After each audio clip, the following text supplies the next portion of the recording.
Si piensas que puedes ser eficaz en el matrimonio, en el ministerio sin tu matrimonio, estás en problemas. Entonces agradécele a Dios por tu esposa. Estoy muy agradecido por la mía también, por la mía. Y estaba hablando con Sinclair Ferguson hace algún tiempo atrás, y cuando estaba haciendo una transición de lo académico de regreso al ministerio pastoral, y Will Barker, de hecho, le hizo la pregunta, estabas en lo académico y ahora estás de regreso al camino de Glasgow, en un contraste interesante. Lo académico y el ministerio pastoral se detuvo, y de una manera única Sinclair Ferguson se detuvo y pensó y dijo, bueno, una vez hubo un hombre un hombre aventando las espadas en un mago, cuando eras un mago. Cuando estás en lo académico, eres el hombre que estás metiendo la espada en la caja. Cuando estás en el ministerio pastoral, tú eres el hombre en la caja que está recibiendo la espada. Y es verdad, algunos de ustedes sin duda alguna han oído el libro Pastor Líder, creo que estoy siendo optimista al decir eso, pero hablé con algunos pastores en el condado de Leicester, de donde venimos Barbara y yo, y nos ayudaron a escribir ese libro. Entonces, cuando salió el libro, recibí ahí y traté de darle un par de libros simplemente para decirles gracias, y regresé y vi a todos lados y no vi a ninguna oveja. Y yo les pregunté, ¿dónde están las ovejas? Y ellos dijeron, oh, solo tenemos cabritos ahora. Las ovejas son demasiado difíciles de cuidar. Entonces, que esa sea una lección para ustedes. Creo que esa es la razón por la que este ministerio es llamado un ministerio peligroso, pero también es glorioso. Antes de escribir un libro, escribiría un libro titulado Un llamado glorioso. Y vamos a hablar de ese pasaje maravilloso en 1 Pedro capítulo 5, versículos 1 al 4. Este es el único momento en el que Pedro de manera directa se dirige a los líderes, y por lo tanto creo que es apropiado que nosotros veamos el imperativo del pastorado. 1 Pedro capítulo 5, versículos 1 al 4. Esta es la palabra santa de Dios. Luego a los ancianos que están entre vosotros, yo anciano también con ellos y testigo de los padecimientos de Cristo, que soy también participante de la gloria que será revelada. Apacentad la grey de Dios que está entre vosotros, cuidando de ella, no por fuerza, sino voluntariamente, no por ganancia deshonesta, sino con ánimo pronto, no como teniendo señorío sobre los que están a vuestro cuidado, sino siendo ejemplos de la grey. Y cuando aparezca el príncipe de los pastores, vosotros recibiréis la corona incorruptible de gloria. Y después él añade esta bendición, y él añade esta bendición.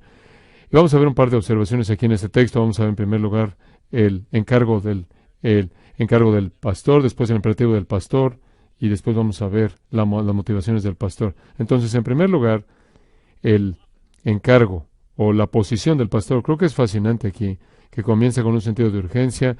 Ruego a los ancianos. Ese verbo no es imperativo, que da la impresión de lo que viene, es muy importante. Nos recuerda de Romanos capítulo 12, versículo 1, en donde Pablo escribe: os ruego por las misericordias de Dios que presentéis vuestros cuerpos en sacrificio vivo, santo, agradable a Dios. Lo que Pedro está a punto de decir es muy importante para estos líderes que están siguiendo. Y creo que es crucial ver dos identificadores aquí que él menciona. Observen que él señala sus credenciales apostólicas, y lo ven aquí cuando dice se identifica a sí mismo como testigo de los padecimientos de Cristo. Allí está la credencial apostólica.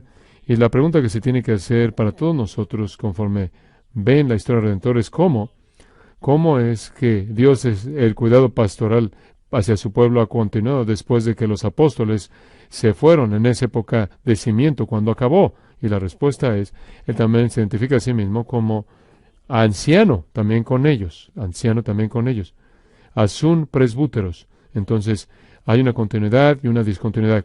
La discontinuidad es que ya no va a haber el cimiento apostólico, pero para la continuidad del cuidado pastoral hacia el futuro vamos a tener la responsabilidad del anciano. La responsabilidad del anciano sigue, como ustedes saben, la responsabilidad de anciano del Antiguo Testamento, y ahí se necesitaba que algunos cuidaran del pueblo de Dios y supervisaran al pueblo de Dios. Y este sería el modelo de liderazgo que viene del Antiguo Testamento. En los días del Nuevo Pacto vemos en Pablo y Bernabé viajando por el mundo mediterráneo. En Hechos capítulo 14, versículo 33, leemos estas palabras. Y habiendo establecido ancianos en cada iglesia, con ayunos los encomendaron al Señor en quien habían creído. Entonces la pluralidad de ancianos, ahí en Hechos 14, también en Tito capítulo 1, versículo 5. Pablo se dirige a Tito y le dice, establece ancianos en cada ciudad. Toda iglesia debe tener una pluralidad de ancianos que tienen la responsabilidad de pastorar al rebaño en particular. Entonces, este es el modelo bíblico y quiero reportarles con gusto que en muchas iglesias de muchos diferentes trasfondos eclesiásticos se están moviendo ahora hacia la pluralidad de ancianos en términos de su modelo. Simplemente la semana pasada escuché de un amigo mío que me reportó que por primera vez en 100 años la iglesia bautista en la que él sirve ha establecido varios ancianas con una pluralidad de ancianos siguiendo el modelo, y en cierto sentido se están volviendo iglesias presbiterianas, por lo menos en el gobierno de ancianos. Digo eso. Ahora en el Nuevo Testamento debemos decir que existen esos ancianos que están dotados de manera particular en el área de enseñar y predicar. 1 Timoteo 5:17, los ancianos que gobiernan bien sean tenidos por dignos de doble honor, mayormente los que trabajan en predicar y enseñar. Y después ustedes tienen ese pastor maestro, señalado en Efesios 4, en donde tenemos la referencia en Efesios 4:12, y cuando habla de pastor maestro. Entonces, cuando hablamos de la responsabilidad de pastores, la responsabilidad de anciano también. Pero, dicho de otra manera, el texto lo presenta de manera muy clara. ¿Cuál es el imperativo para estos líderes? El imperativo es apacentar la grey de Dios que está entre vosotros, cuidando de ella.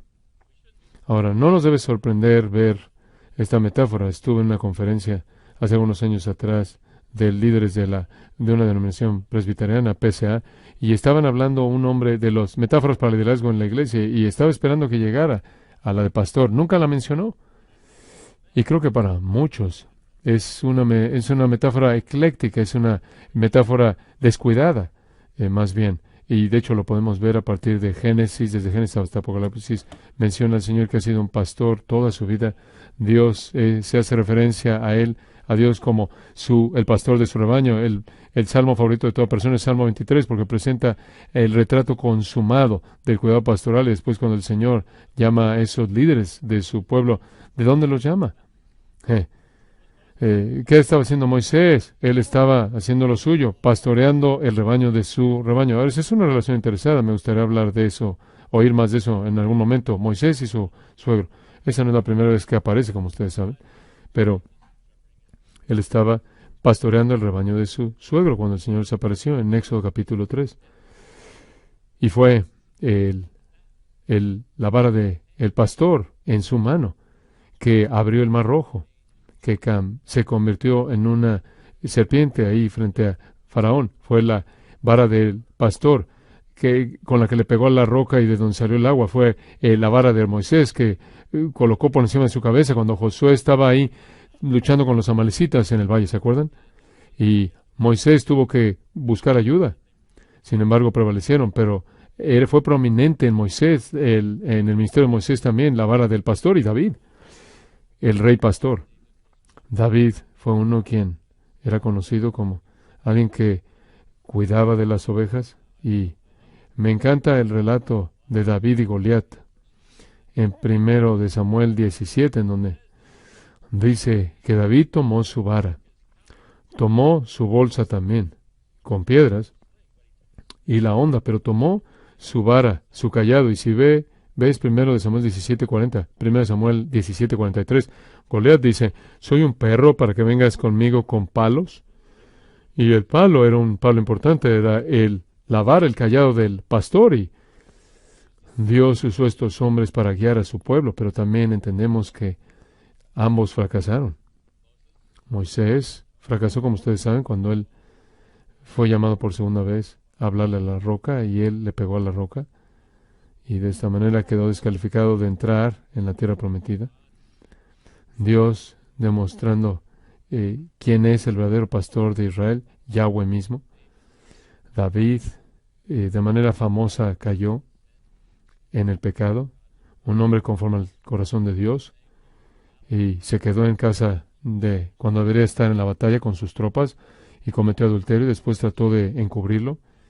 Pero no es accidente en absoluto que la parábola de Natán el profeta presenta y trata de una oveja del hombre rico que tenía tantos y uno, hombre que solo tiene una, y el hombre rico toma la oveja del hombre pobre. ¿Y se acuerdan de lo que David dijo? Ese hombre debe morir. Y Natán dijo, tú eres el hombre. Esa parábola realmente sacudió el corazón de David, porque David tenía el corazón de un pastor. Pero el fracaso de los pastores no se toleró, porque como ustedes saben, el pastor consumado vendría. En Juan capítulo 10, Jesucristo dijo, yo soy el buen pastor. ¿Quieren ver cómo se ve el buen pastor? Vean a Jesucristo y toda su plenitud, en su cuidado de las ovejas, en su sacrificio por las ovejas, en su amor hacia las ovejas. Y cuando piensas en las funciones del pastor, quiero entrar un poco más a fondo aquí en términos de lo que los pastores hacen. Y creo que hay cuatro categorías fundamentales que describen lo que hacen los pastores. Las categorías son conocer, alimentar, cuidar y proteger. Me fue sorprendente guiar y proteger. Después de que salió el libro, Scott Thomas se puso en contacto conmigo cuando estaba escribiendo el Evangelio del Entrenador. Realmente me gustan las cuatro funciones del pastor. ¿Te molesta si las usamos para nuestro programa de entrenamiento? Y le dije, simplemente está en la Biblia, no es mío. Claro, claro que debes usarlas. Y en Juan capítulo 10 tenemos ese retrato de Jesús conociendo a las ovejas. Juan capítulo 10, versículo 14, Jesús dijo, yo soy el buen pastor, yo conozco a mis ovejas y mis ovejas me conocen a mí. Y si van al Medio Oriente en la actualidad, en donde los beduinos todavía cuidan de las ovejas, puedes ver a cientos de ovejas y el pastor las llama y su voz, la voz del pastor, sus ovejas se apartan y siguen la voz de su pastor. Así somos aquellos que hemos confiado en Jesús, hemos oído la voz del pastor, hemos respondido ese llamado, hemos oído el llamado del pastor, son conocidos por él ustedes y ustedes lo conocen a él de una manera salvadora. Y antes de que yo llegara aquí, como Nick lo mencionó en el área hermosa de Grand Rapids, y oí de Hamilton, él es el señor Hamilton, quien es uno de los miembros del Consejo del Estandarte de la Verdad, y dijo algo que nunca antes había oído que alguien lo dijera. Alguien me preguntó en una ocasión, ¿cuándo es que Dios comenzó a amarte a ti? Y la respuesta fue, nunca. Nunca comenzó. Él siempre me ha amado, siempre te ha amado con amor eterno. Y esa fue una que todavía estoy masticando pensando en la gracia sorprendente de Dios al llamarte como tu pastor para que seas su oveja. No, observarán aquí también en la versión en una versión en inglés, la versión estándar, también episcopuntes, cuidando de ella. Es una palabra de supervisión. Episcopos, viendo por encima. Es el retrato de lo que un pastor hace. Y se hace un eco de esto en Hechos 20:28, en donde Pablo, al hablarle a los ancianos efesios, dice, mirad por vosotros y por todo el rebaño que el Espíritu Santo os ha puesto por obispos. Y entonces, este conocimiento de las ovejas es tan importante para nosotros. Algo que ha sido útil para muchos ha sido la distinción que hicimos entre macro y micro pastoreo. En el trabajo de guiar a la iglesia, tantos líderes que llegas a conocer, quizás algunos de ellos los van a conocer un día, son líderes que van a estar más interesados en estar involucrados en un consejo directivo, en lugar de estar involucrados en la vida de la gente, y tenemos que guiar de esa manera, pero tenemos que estar involucrados con las ovejas, con la gente. Entonces la distinción macropastoreo tiene que ver con esas funciones que llevamos a cabo para la naturaleza corporativa de la iglesia, y el micropastoreo es esa relación microdinámica que es crucial para el éxito del ministerio. Y conforme pensamos en el ministerio, entre más pasan los años, esto podría sonar bastante simple para ti, pero entre más pasan los años, me doy cuenta de la importancia de estas relaciones. Simplemente es tan importante. Y tengo que admitir que cuando estuve trabajando en Westminster a tiempo completo, ayudando a guiar en el departamento de teología práctica, siempre me quedaba sorprendido porque había alumnos que parecían que no les gustaba estar con la gente, simplemente no les gustaba estar con la gente. No sé qué es o qué había en ellos, pero para ser eficaz en el ministerio tienes que amar a la gente. Tienes que amar a la gente por quien Cristo murió. Entonces, los ancianos de la iglesia son llamados a cuidar del rebaño, a saber eso. La iglesia que ahora pastoreó en Pensilvania, por la gracia de Dios, salió de la Iglesia Unida de Cristo y se volvió parte de la PCA hace unos años atrás, la Iglesia Presbiteriana, esta denominación PCA. Y conforme estábamos en la transición, hubieron varias reuniones de informativas que fueron fascinantes, por cierto. Como ustedes saben, una iglesia era egalitaria y la PCA es egalitaria. Y tuve una decisión, una reunión ahí y fue tan seria, fue algo tan delicado. Y dijo, nunca antes, me dijo un jovencito, nunca antes había oído a un pastor hablar así, pero fue un desafío. Entonces, en esa reunión, uno de los miembros señaló con el dedo, y nunca vas a encontrar hombres para que guíen esta iglesia, me dijeron. Y luego se volteó una de las mujeres y le dijo, tú eres la presidente del consistorio, ¿no es cierto? Ella dijo, sí, pero eso es porque tú no querías hacerlo. Ella respondió así. Bueno, las buenas noticias son que Dios va a proveer. Tienes que invertir en las vidas de hombres y este es algo interminable. Conforme entras al ministerio de la iglesia, preguntas, ¿de dónde vamos a sacar más ancianos? ¿Por qué no tenemos más ancianos? Bueno, tienes que encontrar una manera de invertir en el desarrollo de los hombres para que se vuelvan ancianos. Entonces, gracias a Dios porque ahora tenemos 4 líderes que guían y 2 que enseñan, o pastores, y hemos tenido la oportunidad ahora para responder a la pregunta, ¿cómo es que vamos a conocer a nuestra congregación? ¿Cómo vamos a tener este conocimiento mutuo de conocer, de que el pastor conozca y que las ovejas conozcan? ¿Cómo vamos a hacer eso? Entonces trabajamos como ancianos y decidimos escoger a personas en la iglesia con quienes tendremos un contacto regular, y eso fue bastante interesante porque esta iglesia fue fundada en 1732. Y lo primero que tienes que hacer antes de que tengas aún la decisión así entre los ancianos, tienes que asegurarte de que la membresía, de que haya una lista de miembros que esté en orden. Y teníamos 900 nombres en la lista de membresía. Entonces nos reunimos y unas de las señoras mayores de la iglesia nos sentamos con ella, con esta lista uno por uno. Tantas veces oigo, se fueron hace años atrás. Hoy está muerta. Cosas así. Pero bueno, teníamos la lista ya actualizada y ahora tiene unos 361 personas. Pero esta dinámica de responsabilidad, de rendición de cuentas entre la congregación y el cuidado pastoral es muy, muy importante. Y es importante también tener una función de membresía, porque en Hebreos 13:17 dice, obedeced a vuestros pastores y someteos a ellos, porque ellos guardan de vuestras almas como aquellos que van a dar cuentas. Y hagan esto con gozo y no quejándose porque eso no os es provechoso. Ese es un texto que aterra, caballeros. No sé cómo se va a ver eso, pero sé que está aquí. Sé que está aquí. Y entonces una de las razones por las que quiero tener una lista precisa de la membresía, quiero saber por quién soy responsable. No sé cómo lo hacen las iglesias que tienen una lista de membresía. Y hay toda una dinámica de cuidado y responsabilidad que Dios ha establecido entre Dios y los suyos, su pueblo.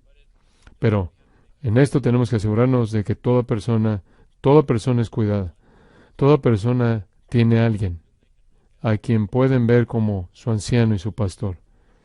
¿Qué es cerca de la iglesia más grande? Algo se ha estado desarrollando recientemente y ha sido muy emocionante para mí. Creo en el sistema que he presentado en el pastor líder, quizás hasta 500 personas funciona bien. ¿Qué haces cuando estás hablando de miles de personas? Es posible, puede ser hecho.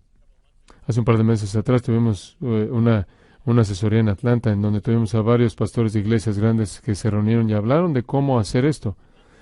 Es una asesoría. Yo no puedo decirles cómo hacerlo porque nunca lo he hecho. Yo nunca he pastoreado una iglesia grande. Entonces tuvimos un pastor de Nueva York. Este hombre me sorprendió. Para volverte un miembro en su iglesia en Nueva York tienes que estar de acuerdo en hacerte parte de un grupo pequeño. Es parte del pacto de membresía. Y algunos dirán, eso es extra bíblico, pero veamos su preocupación por cumplir con esto. Entonces se dijeron a sí mismos, ¿cómo vamos a ser responsables de cuidar de toda la gente aquí? Bueno, la respuesta está, la única manera en la que podemos hacerlo es que los miembros se comprometan en apoyarnos. Entonces tienen toda esta red y es simplemente un gran sistema. La Iglesia Redentora PSA en Atlanta muchos tienen a 300 ancianos. Imagínense de esa reunión porque tienen a muchos miembros. Pero bueno, tienen un consejo ejecutivo quien se encarga de la mayoría de las cosas administrativas, pero todos están involucrados en pastorear. Y debido a que todos están involucrados en pastoreo, en una iglesia de 4.500 personas, cada uno de esos ancianos solo tiene 6 a 10 familias a quien cuidar. ¿No es sorprendente eso? Y ellos tienen un mapa de pastoreo en el que pueden sacar su lista de pastoreo y ver si se han puesto en contacto con ellos dentro del tiempo apropiado de tiempo. Si está bien, está en verde. Si no está bien, en verde, está en amarillo. Es sorprendente, pero así lo hacen ellos. Entonces, el meollo es esa relación mutua y tiene que estar ahí el conocer y ser conocido. Y tu ministerio entre tu congregación va a ser mucho más fructífero si inviertes en esas relaciones. Entonces está el conocer y después está el alimentar al rebaño. En la macroalimentación está el ministerio de la palabra, como ustedes saben. Apégate a la palabra, apéguense a la palabra, hermanos. Yo sé que le estoy predicando al coro aquí en esto, pero no sean engañados por lo que están aprendiendo aquí de la predicación. Recuerda que el alimento que recibe, hay mucha comida basura afuera. Mi predecesor en la iglesia en la que yo sirvo ahora, el Día de las Madres, el año antes de que yo llegara, cuando llegó el momento del sermón, se puso de pie y predicó. De hecho, contó 6 bromas de Día de Madres, en lugar de predicar sistemáticamente como lo han visto aquí. Ese fue su sermón, 6 bromas de Día de Madres. Y le sorprendió que yo prediqué versículo por versículo de manera expositiva, pero es lo que alimenta al rebaño. Nunca se te va a acabar el material.